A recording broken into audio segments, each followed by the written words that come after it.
اللہم صلی علی سیدنا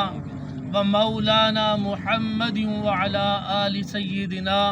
و مولانا محمد وبارک وسلم۔ اللہ رب کریم کا لاکھ احسان کہ اس نے ہم چند نفوس کو یہاں جمع ہو کر اپنا اور اپنے حبیب کا ذکر خیر کرنے کی توفیق عطا فرمائی۔ رب کریم کی بارگاہ میں دعا ہے کہ وہ اپنے اور اپنے حبیب کے ذکر خیر کے طفیل ہماری زندگیوں میں بھی خیر و برکت عطا فرمائے، اور ہمارا یہاں آنا اپنی بارگاہ عالیہ مقدسہ میں قبول و منظور فرمائے۔ جیسا کہ آپ لوگ جانتے ہیں کہ ربیع الاول کا مبارک مہینہ تشریف فرما ہو چکا ہے، اور یقیناً یہ مہینہ وہ مہینہ ہے کہ جس کے صدقے اور طفیل اللہ رب کریم نے ہمیں تمام نعمتیں عطا فرمائی۔ حدیث مبارکہ کا مفہوم نبی پاک علیہ الصلوۃ والسلام نے فرمایا کہ اللہ رب العزت فرماتا ہے لولاک لما خلقت الافلاک، کہ حبیب اگر میں آپ کو پیدا نہ فرماتا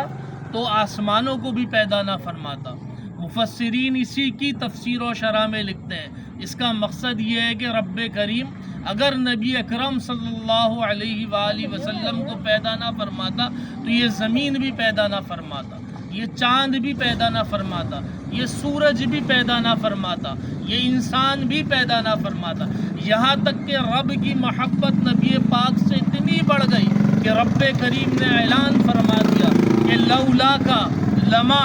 خلقت اظہرت ربوبیتا، کہ اے محبوب اگر میں آپ کو پیدا نہ فرماتا تو اپنا رب ہونا بھی ظاہر نہ فرماتا، رب کریم اپنی ربوبیت کا اظہار نہ فرماتا، تو یہ باقی سب چیزیں تو بہت نیچے رہ جاتی ہیں۔ تو اللہ رب کریم کا لاکھ احسان ہے کہ اس نے ہمیں ایسا مبارک مہینہ عطا فرما دیا، اور اللہ فرماتا ہے وَأَمَّا بِنِعْمَةِ رَبِّكَ فَحَدِّثْ، کہ تمہیں جب کوئی رب کی نعمت حاصل ہو جائے تو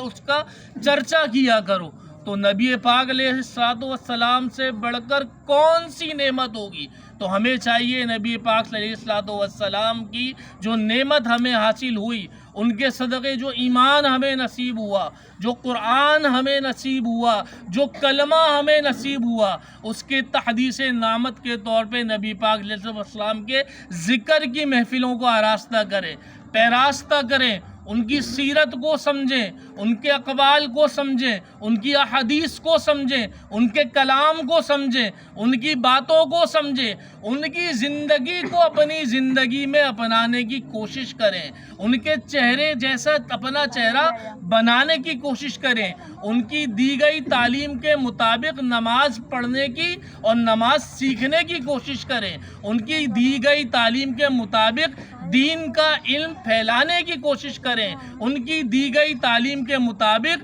گناہوں سے رکنے کی اور گناہوں سے روکنے کی اور نیکی کی دعوت دینے کی اور نیکیوں پر عمل کرنے کی کوشش کریں۔ اس مہینے کا یہی پیغام ہے،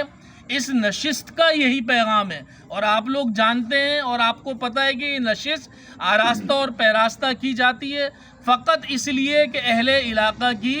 کہ وہ تبلیغ کے ذریعے دین کی طرف راغب کیا جائے اور ہمارے مرشد کریم کا پیغام آپ تک پہنچا دیا جائے، کیونکہ ہمارے مرشد کا پیغام کوئی نیا پیغام نہیں، ان کا پیغام وہی ہے جو 1,24,000 انبیاء کا پیغام تھا۔ 1,24,000 انبیاء کا پیغام اور کام کیا تھا کہ وہ اس دنیا میں صرف اسی لیے تشریف لائے کہ وہ آ کے اللہ کی پہچان کریں، اللہ کرائیں۔ الحمدللہ ہمارے مرشد بھی اللہ رب کریم کی پہچان کراتے ہیں، اور اللہ رب کریم کی صرف پہچان نہیں کراتے بلکہ دل کے ذکر کے ذریعے سے اللہ رب کریم سے ملاتے بھی ہیں۔ دوسرا کام ان انبیاء کا کیا ہوتا تھا؟ وَالنَّاهُونَ عَنِ الْمُنْكَرِ، کہ وہ برائیوں سے روکنے والے ہوتے تھے۔ الحمدللہ ہمارے مرشد بھی یہی کام کرتے ہیں، جو ان کی صحبت میں آگے بیٹھتا ہے وہ برائیوں سے رک جاتا ہے، وہ برائیوں سے دور ہو جاتا ہے، اسے برائیوں سے نفرت ہو جاتی ہے، وہ گناہوں سے بیزار ہو جاتا ہے،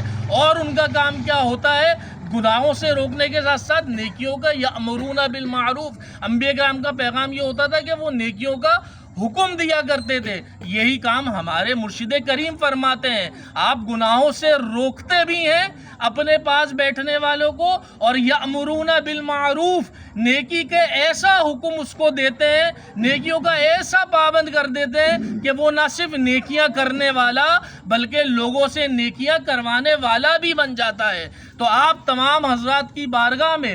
آج یہ عرض ہے اور یہ پیغام ہے کہ ربیع الاول کے مہینے کے صدقے اور طفیل پیغام رسول کو قبول فرمائیے، پیغام خدا کو قبول فرمائیے، اور ہمارے مرشد کریم کی بارگاہ میں تشریف لے جائیے۔ انشاءاللہ وہاں سے بٹنے والے فیض سے آپ لوگ خالی نہ لوٹیں گے، اور انشاءاللہ اپنی زندگیوں کو اس فیض سے منور فرمائیں گے۔ وما توفیقی الا باللہ۔